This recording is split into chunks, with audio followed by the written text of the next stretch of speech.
I adjust and it's a dude. I look up and I see muzzle flash right in front of us. Go in, I get out a grenade, and I'm prepping a grenade. Immediately, that's when you heard man down. And I was like, holy fuck, Tommy's gonna die. John's gonna die. And he said the doc dug 5.56 out of, in my round, hit Larry's shin, hit Tommy's leg, and hit Monty in the mag well. Holy shit. Just not to let your teammates down. All of a sudden, I'm walking and I step on something. And it did not feel small. It was big. And immediately, I just one nod, I look down, I draw down, and I just start mule kicking whatever was underneath me as hard as I could. And I adjust, and it's a dude. And now I'm like, I'm trying to sweep for gun, helicopter's over. I start calling to Shelly because you're on this walk forward. I'm here. I step on it. I kind of turn to here and I'm kicking it and I'm going, Shelly, Shelly. And then Shelly comes over and I'm like, hey, hold. And I'm like, and then I'm trying to pass over the radio. I got someone. And obviously you can't hear anything because the Gila's right over us. And so I'm sitting there and I'm just waiting for the dude to, pull a grenade and just let that thing go. And I'm like, hey, you got him. And we were trying to work something out. And then as soon as we're here, we're on front, I turn here, I look up and I see muzzle flash right in front of us. And in that moment, I'm like, all right, the other guy is out there, he's opening up. So I immediately call contact front, scream at contact front, drop down, get in a prone, engage, go through mag. Shelly engages. I think a couple other guys down the line engage. I couldn't see or hear Larry, Tommy, Monty, or Darren. I couldn't see them because the scrub or what was ever. And I go in, I get out a grenade, and I'm prepping a grenade, and I look at Shell and I go, should I throw it? He's like, no. And I'm like, all right. And then all of a sudden, ceasefire comes out. I'm like, ceasefire. So it goes out. Meanwhile, the helicopter had moved off behind us. So there's a second of like, what just happened? What went down? And I remember immediately that's when you heard man down. And there was a man down call. And I'm the only medic. And I don't know where the man down is. I don't know where it is. So I'm trying to get comms, but the rotor's still behind us, so you can't hear on comms still. And so what I do is I immediately start going down this line, and I made it probably down to Heath and the other guys. And I'm like, is there a man down? They're like, there's nobody injured down here. There's nobody. So I was like, it's got to be the other side. So I came back and I was like, all right, I'm going to go check the helo. So I made a diagonal and I went back and I came through with the Iron Cross to give a bona fides, and there's dudes in a half moon out, and it was the air crew. And I came out and I said, do you have the down man? And, Halleck is still spinning and you're screaming, no, we don't know where he is. And so I'm like, all right. So then I turned and I went back up. And this time I got back up to Heath, but then I could hear now something, and these guys were calling out. So I walked forward off to here, and Larry had been shot. Tommy had been shot. Monty had been shot, and Darren was fine. Monty had taken a round in his magwell right here. So he's holding his gun. It hit his magwell. And had his magwell not been there, his plate stopped. It would have gone right through his stomach, into his spine. Probably would have bled out right there. Tommy took a round in his upper quad, and his upper leg, through and through, femur fracture, femoral artery tear, was in a lot of pain. And Larry had taken around right through the front part of his shin and blown out the back of his calf. And so I'm like, meanwhile, I was like, we need more guys. We need more guys. So more guys got up. I got Larry, put him on my shoulder, and I hopped him over, got him on the helo, because the helo was then, the plan was the helos on station would then fly us right on the other side of the compound, kind of up the hill, and we would have actual medics on a medevac birds on station, right? And I remember I thought there was going to be a doc on, like a trauma doc on, and a medic, and a army medic. And so I got Larry to the thing, came back out, and it had taken, I think there was like 6 dudes trying to carry Tommy, John Beltran, because he's a big dude, right? And just manhandle, all kit and all. So we got on the helo, and I looked around, and I was like, all right, I got to get these guys to the helo, because we got to get them out of here, because Tommy was not good. Like he was already struggling. And I was like, you guys good? Can I go? And they're like, yep, go for it. We're good. So I jumped on the helo, all my shit, got on, and just the helo lift off, and I'm trying to triage the guys. Like, and there was a sniper weapon that a guy had hot on there. There was comm shit hanging down. And so it was like a chaos. And I'm trying, and Larry had gotten a tourniquet on himself. And so I just went over, checked tourniquet, checked bleeding, checked his breathing, like, I'm good. Then I went over, and Tommy had gotten a tourniquet on, but it wasn't good. It wasn't high enough. So I put another one on, got it deep as high as I could, strapped that down. And I'm like, how you doing? He's like, I'm in a lot of pain. It's not good. And I'm like, are you with it? He's like, it's not good. So I was like, all right, how much blood has he lost? He's definitely got a femur hit, right? A femoral bleed. So before I knew it, we sat down. Like we were like up and then down.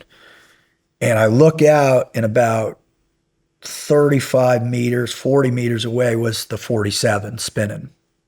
And I'm waiting for a team of guys to come over with stretchers, and we'd get the guys on, and we'd ferry them over. And so one dude runs out and has got a stretcher, and I'm like, oh shit. So, and then another, it was an aircrew guy, and then I didn't know he was a medic, but it was a medic. They came over, and they put Tommy on the stretcher. I got Larry, and we hopped over, like I carried him over. We got him in the back, and I'm looking around waiting for this team to come out. And hood slide right now, no press. Hood slide? Hood slide?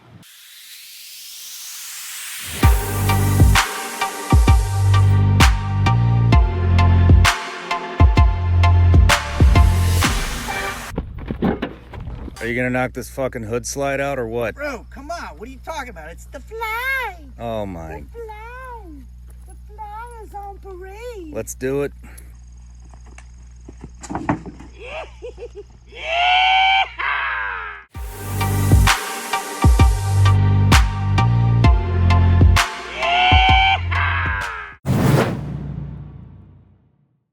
there was nobody. It was just us. And so I'm like, oh shit. And so now I'm tired. I'm exhausted. I'm feeling overwhelmed for sure. And I was like, all right, what do I do next? And I was like, triage, go through it. TCCC, tactical combat casualty care. What do I do? Is bleeding secure? Is their airway secure? Right? Or is there circulation? Are they good?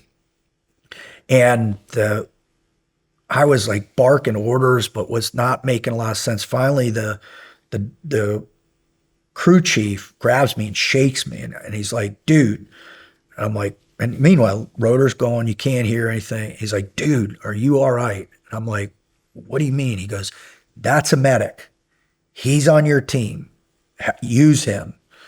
And then I was like, okay. So then I went over to him. I told him, this is what we got. This is what I've seen. I haven't done great body sweeps. I'm not sure if there's other wounds that they don't know. I haven't gone under their kit yet. He's like, okay. So he starts, and I go, and I go up to the front of the thing and I'm looking for, I thought there'd be like 4 big med bags, like trauma bags. There was nothing. I come back and I go, where are the bags? He goes, this is it. And where's yours? And I go, it's right here. He goes, you do him, right, Larry, and I'll do him. And I was like, okay. So I went out and I checked his tourniquet, made sure he was good, made sure he was with it. He was doing good.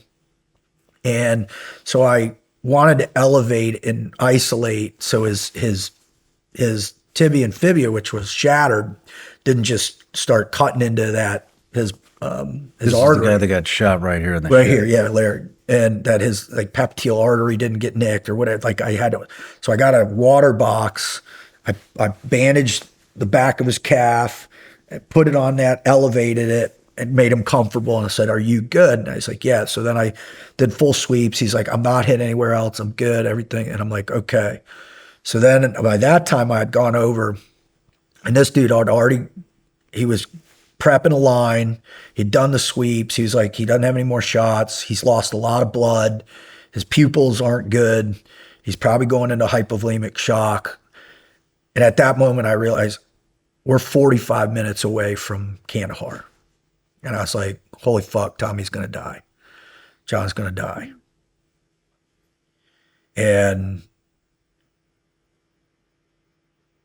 that was the hardest minute right there. I was like, oh my God, what am I doing? Are we going to, and the guy's like, hey dude, just do what I tell you to do. I was like, okay. And so helped him get the IV, got the IV, just amazing medic. Unbelievable dude. Like he was just on the point. The whole thing was amazing. And so then I got John situated, comfortable. I was like, you good? And he's like, yeah, I'm in a lot of pain. But you could tell his leg at that point was probably this big. I mean, he was definitely in hypovolemic shock. It's hard to see in the lights on the thing, but it just did not look good. And so the guy was like, he's like, give me something for pain, please give me. And I was like, hey man, what do you want to do? He's in a lot of pain, really hurting. He's like, I'm nervous because he's in hypovolemic shock. If I give him a lollipop, morphine or fentanyl lollipop, it could put him into respiratory distress. And I'm not sure I want to do that. And so we took off and we started going, and I'm just kind of lying with John and just trying to be like, you're good. You're going to make it. We got you. This guy's got you. We got an IV. You're good. We're going to get you back. We're almost there. And you could just see him. He was going in and out. And I'm like, here it comes. Like, this is the moment where my friend is going to die in my arms. And thinking, I didn't think back to, what Bud Miller had said, but now I'm in this moment. And we ended up giving him the lollipop. That really helped him, right? It slowed his heart rate down, but it slowed the blood pumping down. And so it was like, then we started packing his wound. He was packing, like, dude, this medic again, I can't. John Beltran would have died that day if it not have been for this guy, for sure. And maybe he was the angel that needed to be there for me or whatever it was, but that dude was amazing. So we got back, and by the time we got back we landed in Kandahar, and there was a full medical team waiting. They came running out. They grabbed them both. I mean, they were amazing. I mean, it was a whole thing, and immediately got him into, there's a surgeon there, and it was unbelievable. And it was like, okay. Meanwhile, I have no idea what's going back on the target, what's happening, no nothing. All I know is we got it back. They're not going to die unless, they die in surgery. And certainly it was a possibility for John. And he, it was, everybody was amazing. Like everything just, it was operating. It was like, oh wow, this is really cool. And immediately I went into a debrief, and I forget what chief I sat down with, but immediately tell me the story, top, bottom, what happened. So I gave him the debrief, and they're like, all right, dude, you're done. Go back to the hooch and just chill. We'll come get you in a minute if we need you. And so I didn't want to leave, but they're like, get out, go, get out of here. We got it. These guys just need their health, their care. And I was like, okay. So I got my shit and I went back, and I remember I got a cigarette and I was sitting just outside, just trying to process what had just happened. And I was just like, thank God they're not dead. I just thank God that they didn't die. And just smoking a cigarette. Well, sun was coming up, and immediately Humvees came in. It was guys from the raid, the other group, and Darren came out, and I was sitting there and gave him a cigarette, and we're having a cigarette, and he goes, "Hey, did you hear what happened?"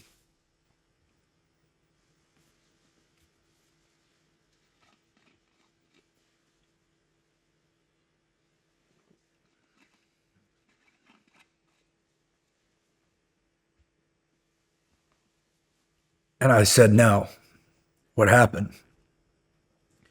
And he said, "The doc dug 5.56 out of John's leg and Larry's leg."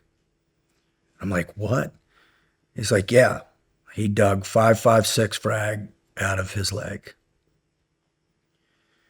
And in that moment, uh, my life changed for a long, long time, because immediately I had the sensation that I was the guy who had shot them. Shit.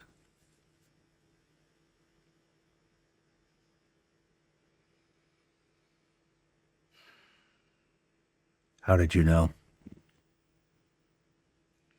I just felt it. I just felt it. Like when I had spun around to contact, maybe I spun too much, and because what had ended up happening was, and this I got this from Darren, because Darren had taken shots at a squirter, and I'm like, well, wait a minute, what do you mean you shot? It's like, yeah. He's like, I took some shots at a guy that was running away, the other guy, and I'm like, well, and so as we talked it out, it immediately kind of flushed out in my mind, where as we were walking through,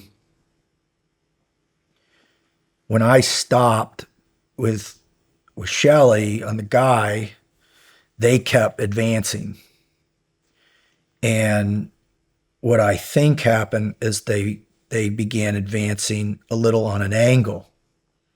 And so Darren got out to here, saw a guy running away here, maybe the other guy that they had pinned down because the helicopter had moved off site. And Darren took a couple shots at this guy. And I think that's what I saw. And so when I dropped into the prone, instead of being straight eye line, I think I was on an angle, and my round hit Larry's leg, hit Larry's shin, hit Tommy's leg, and hit Monty in the magwell. Holy shit. Yeah. Now, none of that was said. Nobody came to me over the next few weeks. I remember the first one I told you, and you were just like, man, you can't let that pull you down. And, you made a gesture to me not long after that. That was, you sent me something, and I have it buried in my closet. And every now and then, it'll be stumbling through and I'll see it, and I'll just remember the support that I've been given, and people who care and know how devastating that's been for me. And the thing that you always want from when I was a little kid was just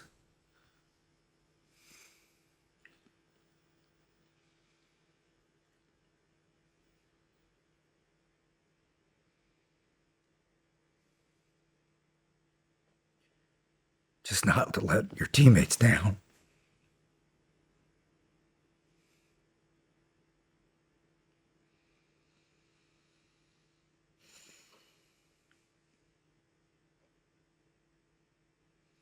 So I think, I'll get an opportunity, to